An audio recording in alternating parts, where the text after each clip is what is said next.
Naxçıvan şəhərində maraqlı bir arxitektura incisi də qaya silsiləsi üstündə inşa edilmiş Möminə Xatun türbəsidir. Türbə 10 kitabədən ibarətdir.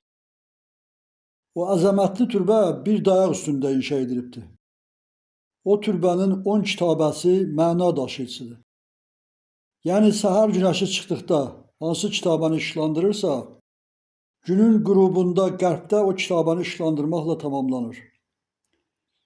Əbu Bəkir Əcəmi Naxçıvani Möminə Xatun türbəsini müqəddəs qaya silsiləsi üzərində inşa edib.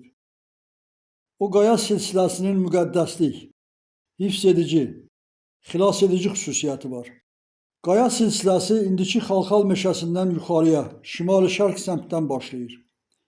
Naxçıvan şəhərindən keçməklə Nehrəm kəndinin Əshab-ül-Kəhf istiqamətində Araz çayına yaxın hissədə sönür. O qaya silsiləsindən çoxsaylı su çeşmələri, kəhrizlər axır. Naxçıvan şəhərində Sarvanlar məhəlləsinin başlanğıcında çeşmə var. O qaya silsiləsi üzərində cənuba doğru Kəblə-Musa çeşməsi yerləşir. Təxminən 2,5 kilometr sonra Qızlar bulağı yerləşir. O Qızlar bulağı sıldırım qayalar arasında qaya daşlarından çox təmiz, sərin su sızır.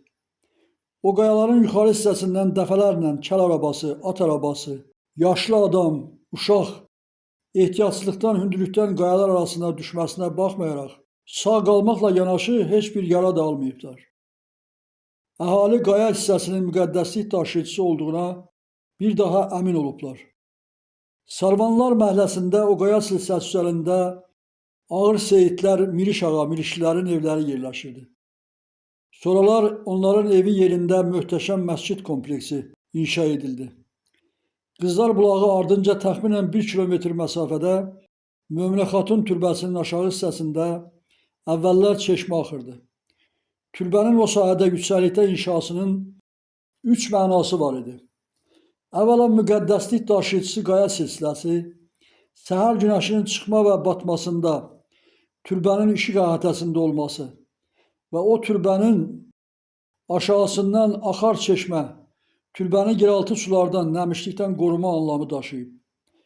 Amma türbənin aşağısından bir vaxtlar axan çeşmə gözü tutulduqdan sonra yeraltı sular geriyə sıxıldığından türbə nəm çəkmə səbəbindən şimal səmti güclü nəmişlikdədir. Möminə Xatun türbəsindən sonra Həzrəti Nuh məzarı, Nuh məqbərəsi yerləşir. Həzrəti Nuh məqbərəsi yüksəklikdə, həmin qaya silsiləsi üzərindədir.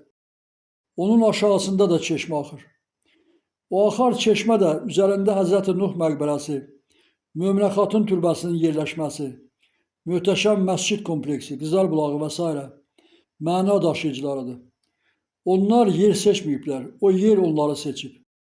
Şəhərdə Sarvanlar məhəlləsi də o qaya silsiləsi üzərində yerləşir.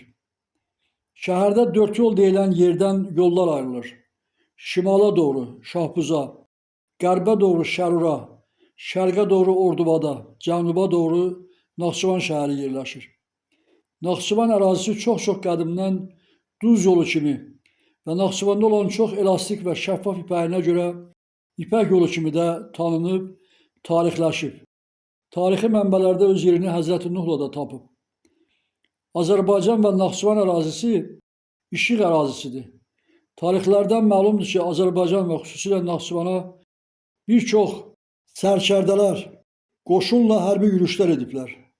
Naxçıvan ərazisinə, işıq ərazisinə sahib olmaq istəyiblər.